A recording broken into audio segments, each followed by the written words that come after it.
साथ ही एक ध्वनि तरंग से संबंधित प्रश्न इस तरीका से भी पूछा जाता है जो आप स्क्रीन पर देख पा रहे हैं। अगर ध्वनि तरंग में कौन सी घटना घटित नहीं हो सकती है। अगर मैं ध्वनि तरंग की बात करता हूं तो साथ ही ध्वनि तरंग एक यांत्रिक तरंग के अंतर्गत आता है और ये आपका अनुदैर्ध्य तरंग होता है। अनुदैर्ध्य तरंग कहने का मतलब होता है कि जिधर तरंग साथी गति करेंगे उसी की दिशा में कंपन भी करती है, उसे अनुदैर्ध्य तरंग कहते हैं। अनुदैर्ध्य में संपीड़न और विरलन का निर्माण होता है।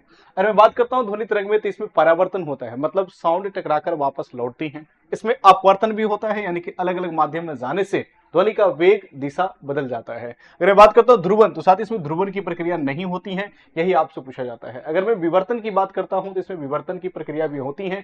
यही कारण है कि एक रूम में अगर कोई बोल रहा है तो उसकी आवाज दूसरी रूम में सुनाई पड़ती है या फिर बाहर सुनाई पड़ती है। तो आप बोलेंगे ध्रुवन की प्रक्रिया नहीं होती है, यानी कि इस प्रश्न का बिल्कुल सी नंबर होगा। साथ ही ध्रुवन के बारे में थोड़ा सा बता देता हूं।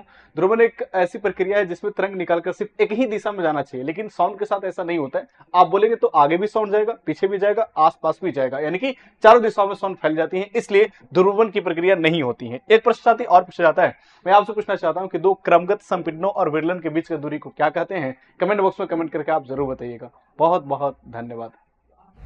शिक्षक भर्ती परीक्षा के अंदर में पूरे भारत में सर्वाधिक रिजल्ट देने का गौरव है हमारे पास। जुड़िए हमारे नए बैचेस 1 to 5, 6 to 8, 9, 10 और 11, 12 में और शुरू कीजिए अपने शिक्षक भर्ती की तैयारी। 65% डिस्काउंट चल रहा है, सिर्फ 999 रुपए में नया बैच शुरू हो चुका है। डाउनलोड कीजिए द ऑफिसर एकेडमी का ऐप और जुड़िए हमारे साथ। धन्यवाद।